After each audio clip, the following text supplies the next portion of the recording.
اور آپا مجھے یہ بتائیے کہ جیسا کہ ہمارا عزم بھی ہے کہ صنف نازک کو حج کی مقصدیت کے تعلق سے، حج کے ارکان، حج کے مناسک کے تعلق سے روشناسی اور واقف کاری فراہم کرنا ہے، حج کے فوائد و مقاصد، حج کی حکمتیں اس طرح دیکھتی ہیں آپ؟ شکریہ ندا. بسم اللہ الرحمن الرحیم. وَلِلَّهِ عَلَى النَّاسِ حِجُّ الْبَيْتِ مَنِ اسْتَطَاعَ إِلَيْهِ سَبِيلًا. لوگوں پر اللہ کا یہ حق ہے کہ وہ بیت اللہ کا قصد کریں اور حج کا فریضہ سر انجام دیں جو صاحب استطاعت ہیں. دیکھیں حج کیا ہے، اللہ رب العزت نے، اس خالق نے انسان کو بنایا تو جہاں اسے عقل و فکر دی، جہاں اسے دیکھیں نا ارکان میں سے ایک رکن ہے اسلام کے بنیادی ارکان میں سے، تو اس کو ایک محبت بھرا دل عطا کیا. اب وہ نماز پڑھتا ہے تو اطاعت ہوتی ہے، اب وہ روزہ رکھتا ہے تو بھی اطاعت الہی کی ایک صورت ہے.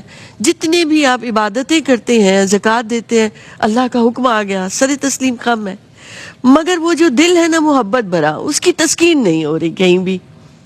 حکم تو بجا لا رہا ہے مگر محبوب، اگر محبوب حقیقی وہ ہے، وہ خدائے لم یزل، وہ خدائے رب ذوالجلال و تبارک و تعالی، اس سے پیار کا اظہار کیسے کرے؟ وہ اس کی تسکین اس جذبے کی کیسے ہو؟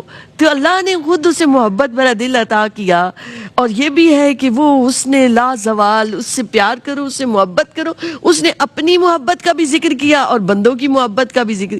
اب اس محبت کے جذبے کی تسکین کے لیے حج جیسی عبادت عطا فرما دی کہ انسان وہاں جاتا ہے، بیت اللہ کا قصد کرتا ہے تو ایک کیف ہی اور ہو جاتا ہے، اس سفر کا اور ہی مزہ ہی کچھ اور ہے.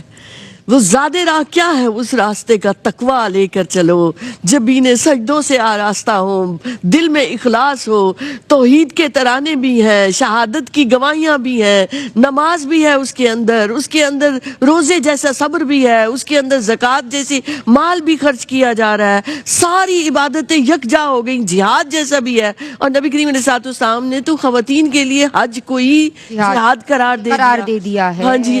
تو ایک محبت اور عشق کا مظہر اور آئینہ دار ہے یہ حج.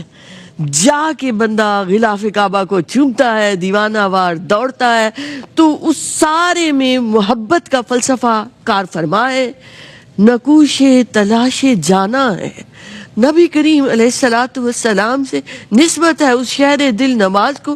اور وہ بیت اللہ وہ ہیرے جیسا جسے جس جہت سے دیکھو، جس رنگ سے دیکھو، ہر طرف سے اس کی تراش خراش، اس کا رنگ، اس کی درخشندگی، اس کی تابندگی عجب ہے.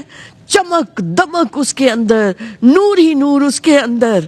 وہ تجلی گاہ ربانی انسان جاتا ہے تو اس پر بھی وہ تجلیات پڑتی ہیں. وہ اس جگہ چلا گیا جو مرکز ہے اللہ کی توجہ کا، اللہ کی رحمتوں کا. انبیاء وہاں 300 مدفون ہیں، اولیاء کرام کی محبتوں کا مرکز ہے وہ جگہ.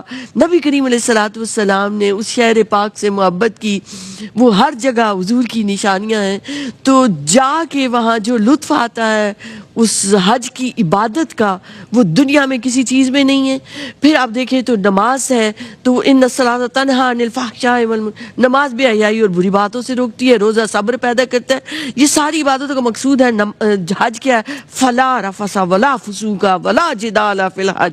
اب کوئی جھگڑا نہیں، کوئی بد کلامی نہیں، کوئی فحش گوئی نہیں، کوئی گناہ نہیں، کوئی معصیت نہیں، کوئی نافرمانی نہیں. قبول اس کا ہوا جس نے واپس آ کے اس کو برقرار رکھا، جو بچا رہا، جس نے صراط مستقیم کو پکڑ لیا، جس نے ہدایت کو پا لیا، جسے وہ روحانی کیف ملا اور واپس آ کے بھی وہ اپنے آپ کو اپنے رب کی بندگی کے لیے سر تسلیم خم کیے ہوئے ہے، سرنڈر کیے ہوئے. اللہ اکبر. وہ سرنڈر کر دے، گناہوں کا میٹر رک جائے، نیکیوں کا جو ہے وہ آپ یہ سمجھ لیجئے کہ نیکیوں میں اس کی اضافہ ہو جائے، اکاؤنٹ بھرنے لگ جائے. سمجھ لے کہ، اور یہ صرف ایسی بات نہیں ہے، مشکل نہیں ہے کچھ نہیں ہے، تو پھر اس کی روٹین بن جاتی ہے نا آپا. وہ نیکیاں ایک ٹریننگ اس کو دے دی گئی آج کے دوران فالو کرے گا. ماشاءاللہ کیا بات ہے.